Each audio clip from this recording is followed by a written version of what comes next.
last on the agenda today is House File 1671. Chair Nelson, this is also your bill, and if we can adopt the division report, I think is the first thing we need to do on this. Chair Mason still here? Is Chair Mason still here? I am. I move that House File 1671 be adopted from local gov division.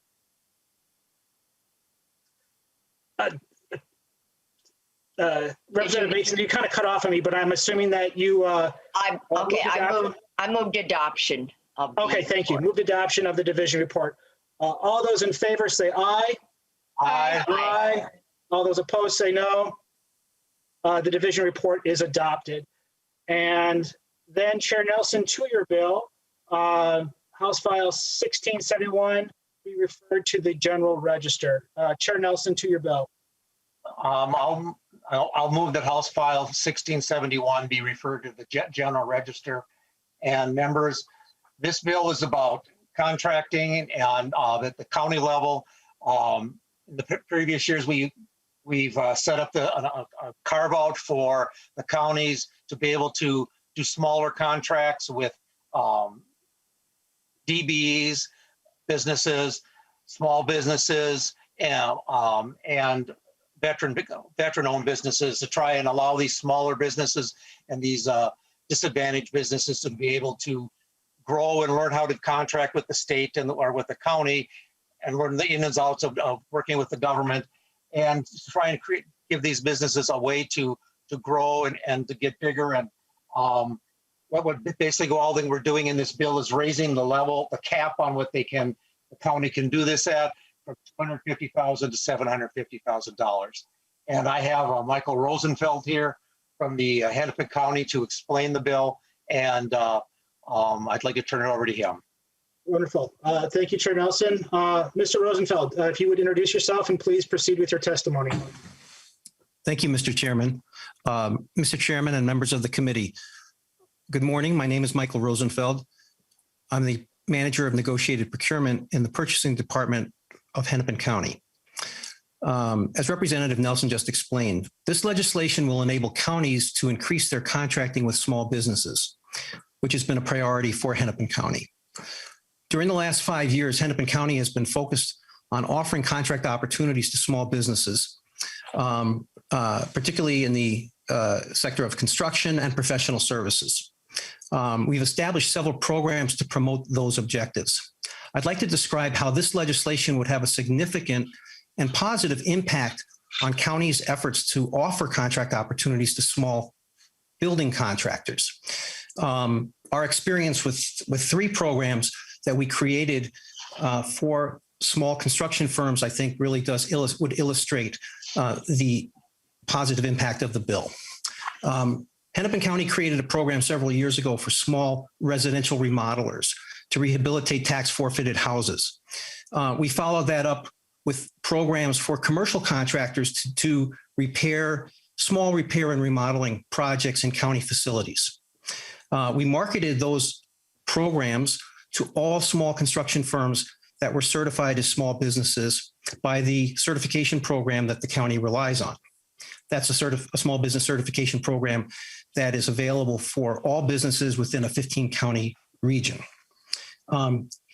Each of those programs was oversubscribed by interested small contractors. We received more applications than available spots. As a result, we had to administer public lotteries to select businesses to participate in the program. In fact, last year when we added 3 more spots to one of the programs, 19 small businesses applied for that. So again, we had to conduct a public lottery. I mention that because that is a reflection of the high level of interest that small businesses have in working for counties. After the legislature increased the amount that counties can directly bid to small businesses in 2018 from $100,000 to $250,000, our spending with these small commercial building contractors tripled in the next year. So in 2018, we went from $429,000 to $1.2 million.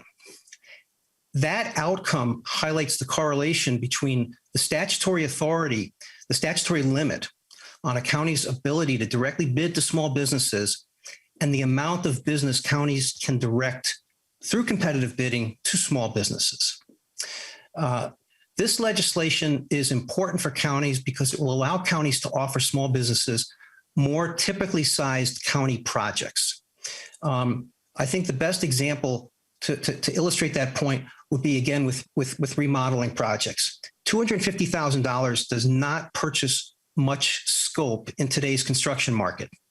Under the current law, if we want to offer small businesses the opportunity to bid on a typical remodeling project in a county building, we have to unbundle a small portion of a larger project and separately bid it to small contractors to deliver that portion of the larger project.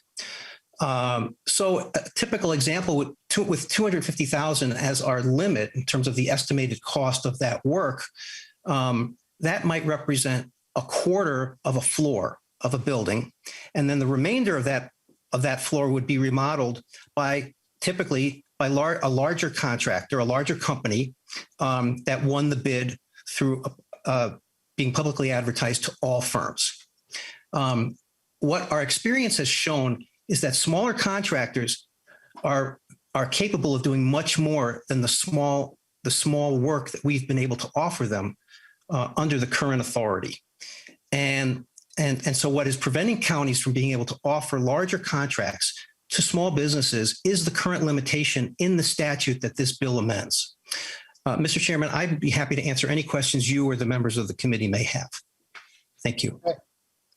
Thank you, Mr. Rosenfeld. Appreciate your testimony today. Those are all of the signed up testifiers. I think there are others available for questions, including Mr. Peterson. Mr. Peterson, I have a note here that you're just here to answer questions if called upon. Assuming that's the case, speak up if not. Mr. Chairman, Kirk Peterson with Hennepin County. I'm just here to answer questions. We did have one other testifier, Mike Hickey with the National Federation of Independent Businesses, that was prepared to testify in support of this. He's on another call, but he asked me to relay that message. Okay, appreciate it. Thank you. With that, we can move to member questions.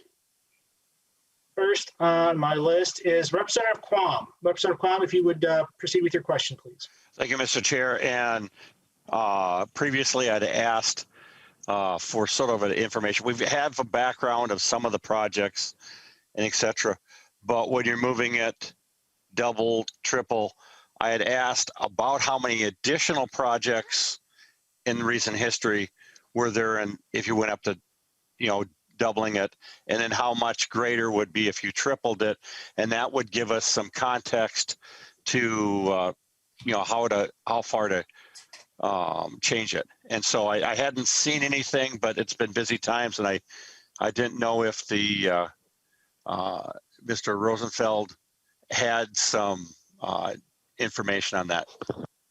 Mr. Rosenfeld. Thank you, Mr. Chairman.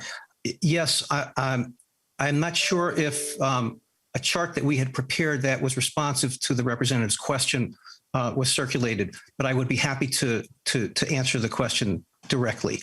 In 2018, as mentioned, we had spent under this program, we had awarded 12 contracts to small businesses for $429,000. Had we this authority, had we been able to offer the contracts that were between $250,000 to $750,000, in other words, the next increment that would be authorized under this bill, by this bill, we would have awarded 12 more contracts to small businesses and the total for an additional $5.385 million. That would have represented 21% of our commercial contracts awarded that year, with another 20 million continuing to be delivered by larger companies. The next year, in 2019, where we had awarded 16 contracts for 1.1 million, had we this authority, we would have awarded an additional 13 contracts for 6 million, 6.085 million. And that would have represented about 15% of our total awards. So that is indicative of the additional business that we would have been able to offer to small businesses. And we're confident they would have performed those contracts well. It's important to note that we require, the law requires that these contractors be bonded for this work. So we don't feel that there's any undue risk associated with offering an opportunity to a small business. We frankly feel that there is greater capacity in the marketplace than what we are able to access under the current law. And we feel that this bill would create more balance and would allow us to offer opportunities of a scale that these small businesses are well capable of delivering. Mr. Pedersen, you had a comment to the question as well? Yeah, Mr. Chairman, Representative Quam, this is my fault. Michael Rosenfeld did prepare another spreadsheet on that. I wasn't able to get that to staff in time, but I will send that to you directly, and I will send that to committee staff if the chair wants to provide that on the record. If you could share that with staff, then they can disperse that to the other members. Thank you. Will do. Yep. Representative Quam, did you have a follow-up? I just want to say that helps us have an idea of the scale, and just a yes or no clarifier on this allows the capability but does not constrain an entity to only using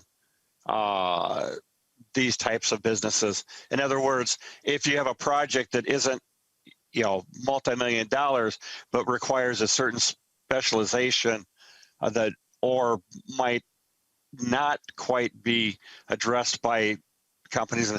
You understand what I'm saying about, and that clarification with this makes it much easier to support. Thank you, Representative Quam. The other two the other two members I have with questions are Representative Drazkowski and Representative Nash. I have a question as well, but if you guys want, since you're the last two leads on the bill, incorporate your questions as well as your kind of closing comments. That would be appreciated. Representative Drazkowski. Thank you, Mr. Chair. I guess I have a question for Mr. Rosenfeld or Mr. Peterson. I'm just reading, current law says this can be done if you have a certified small business enterprise by a county designated small business certification program. I can't remember which county. I'm guessing, was it Hennepin County? Can you tell us what is a small business according to your small business certification program in your county? Mr. Rosenfeld. Hennepin County relies on a program. It's referred to as the CERT program.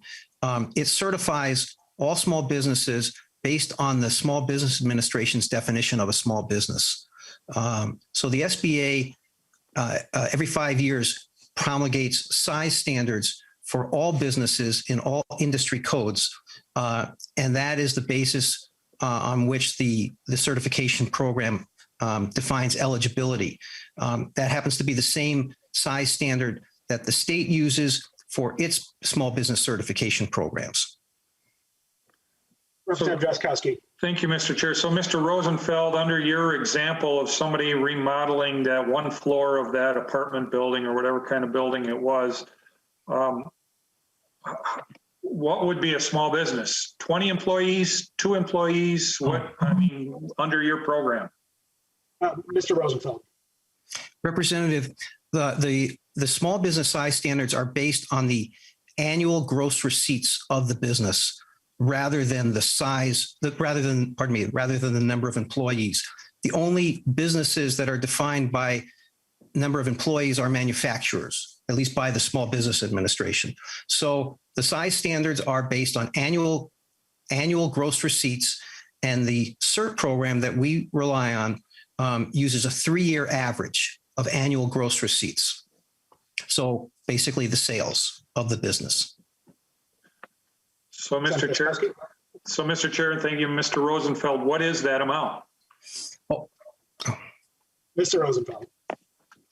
Representative, the amount differs by industry. So with the example that I cited of in commercial construction, the size the small business, the size standard for a general contractor doing commercial work is 39.5 million. The size standard for a specialty contractor, such as an electrical contractor, plumbing, mechanical, et cetera, would be 16 million annual sales. Those are the SBA size standards for those industry codes. So, Mr. Chair, thank you. Thank you, Mr. Rosenfeld. Wow, Mr. Rosenfeld, that doesn't sound like a small business where I come from. I don't know that that met my perception of what a small business was. And one more question, Mr. Chair, and that is Mr. Rosenfeld, is there anything limiting if, you want the ceiling to be $750,000 in this bill, which is a large contract in my mind. But is there anything limiting? Should this not change? And you were talking about bumping up against kind of those limits you're experiencing with this group of businesses that you're employing through these contracts. Is there anything limiting them from participating in the normal bidding process?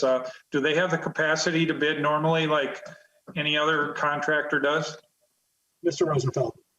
Representative, of course, they're free to, there are no limitations on who can bid on a publicly advertised opportunity. I think that what motivated the creation of this program is a recognition that these smaller businesses really have some inherent disadvantages when they're competing against larger companies, particularly for contracts that are awarded solely on the basis of price. And so these programs were created through this authority, really to reflect a remedy, if you will, to try to create some balance, and to the extent that it allows for competitive bidding among like-sized businesses, that's more representative. That offers the opportunity to have a level playing field among smaller firms competing against smaller firms. As to your comment about the size standard being seeming quite large, we agree with that. We have set with our programs, we have set size standards for emerging small businesses, which would be a subset of that, so as to have so as to be able to offer the opportunity to small businesses that really are more reflective of the businesses in our marketplace, as opposed to a definition that's based on national data that really is not descriptive of the businesses in Minnesota. Thank you, Mr. Rosenfeld. Our Chair, next, Mr. Chair, can I close out? Mr. Chair, can I add into his question? To the answer. Chair Nelson wants to comment on the question, and then Representative Drazkowski will get back to you. Chair Nelson. Thank you. I'll lower my hand here. No, as the construction industry, and part of what this does is help these smaller contractors compete against the big ones. Sometimes when the work level is down, the economy is in a recession, the big contractors will come in and swoop up all these small contracts because they have larger bankrolls and they can afford to at times bid these jobs at a loss and so that they can keep their people working.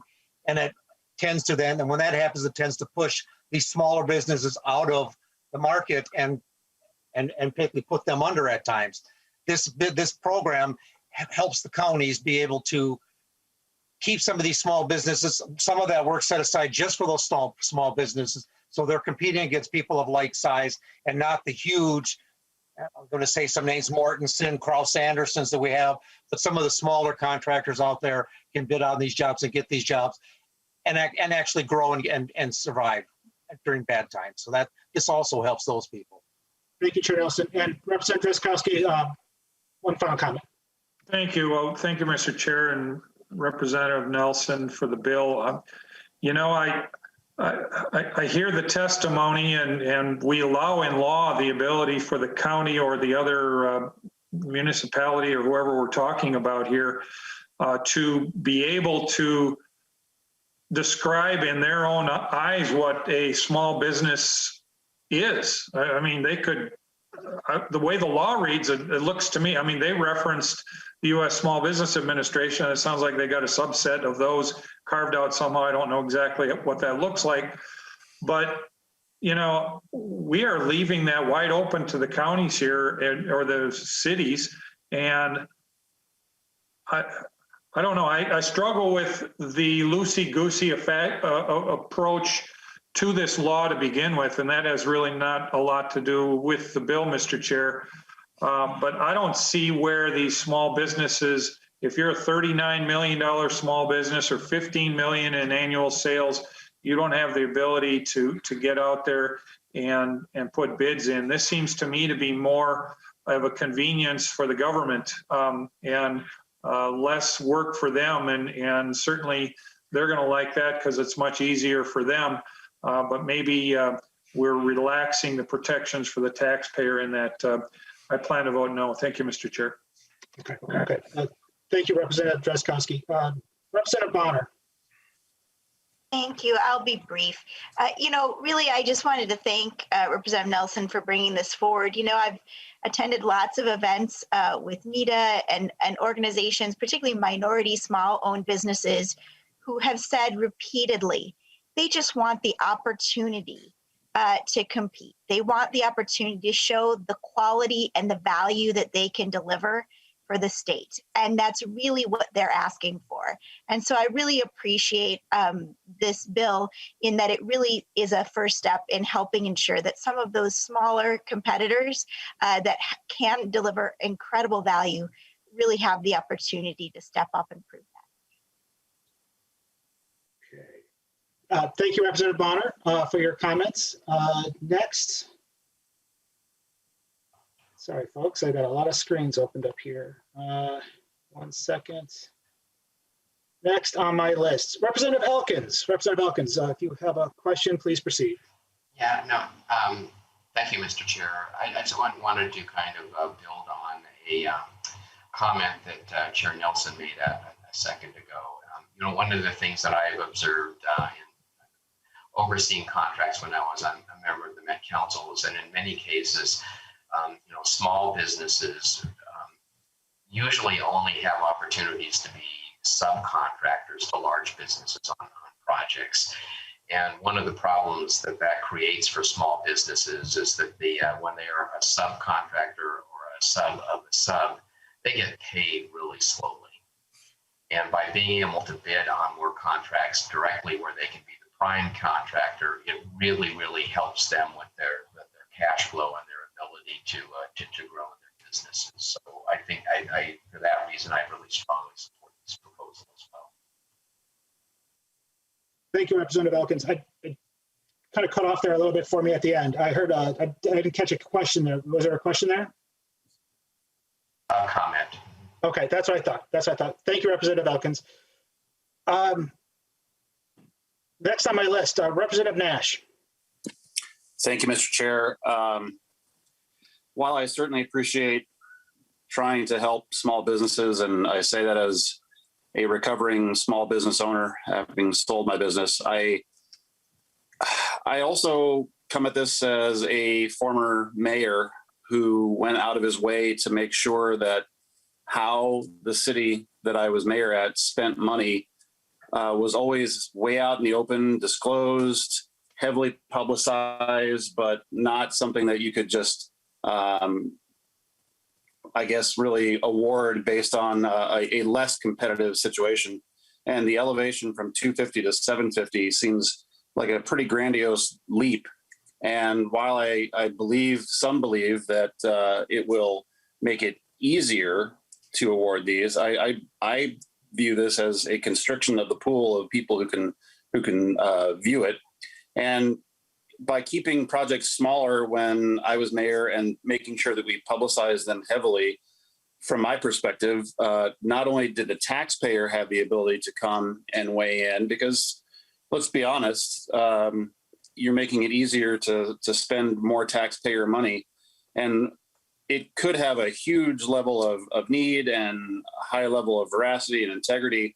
Allowing it to be published also triggers the opportunity for the taxpayer to view this. But again, I think that this really takes competitiveness out to a greater degree and minimizes the number of people. So I'm going to be voting no. Would hope that we can maybe talk through some of this, and I'd like to talk with the chair more, but I'm voting no for right now. Thank you. Thank you, Representative Nash. Question perhaps for Mr. Rosenfeld on the last one listed with a question. So if others, please get on the list. If you could speak to the rationale in terms of the increase from the 250 to the 750. What led to that number? I mean, it is to, some of the comments we heard, quite a significant increase. What was the rationale behind that particular new threshold? Thank you, Mr. Chairman. The rationale was we looked at our total awards over a multi-year period, and saw the type and in particular we were looking at vertical construction projects, and we saw that the 750 would be on the probably the higher end of the range for a smaller remodeling project. Remodeling projects really were most of them were exceeding the 250. And so we had several that could have been in the 600 range. Some would go into the 700 range. Again, there was a span. And so the 750 reflects a tranche, if you will, that would capture most of our small to mid-sized projects. That was the rationale for that number. Okay, that's helpful. Members, not seeing any additional member questions. With that, Chair Nelson, would you like to renew your motion to refer House File 1671 to the General Register? Chair Nelson, you're muted. I muted myself. Thank you, members, Mr. Chair. Thanks for the lively discussion. And like I said, members, this is about allowing small businesses to get a piece of the pie, so that and these small businesses, when they get a piece of the pie, they grow into larger businesses.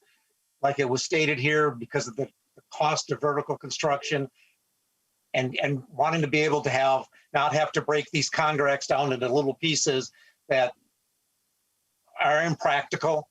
We're trying to raise, that's why we're trying to raise this amount. And with that, members, I'd like to renew my motion that House File 1671 be referred to the General Register, and I ask for your support. Thank you, Chair Nelson. Chair Nelson renews his motion to refer House File 1671 to the General Register. Ms. Spreck, if you would please take the roll. Chair Nelson. Aye. Vice Chair Carlson. Aye. Representative Nash. No. Representative Bonner. Aye. Representative Drazkowski. No. Representative Elkins. Aye. Representative Greenman. Aye. Representative Cleaborn. Aye. Representative Kosnick. Aye. Representative Mason. Aye. Representative New Brindley. No. Representative Pulowski. Pulowski, aye. Representative Quam. Aye. With a vote of 10 ayes and 3 nays, the motion prevails. All right, thank you, members.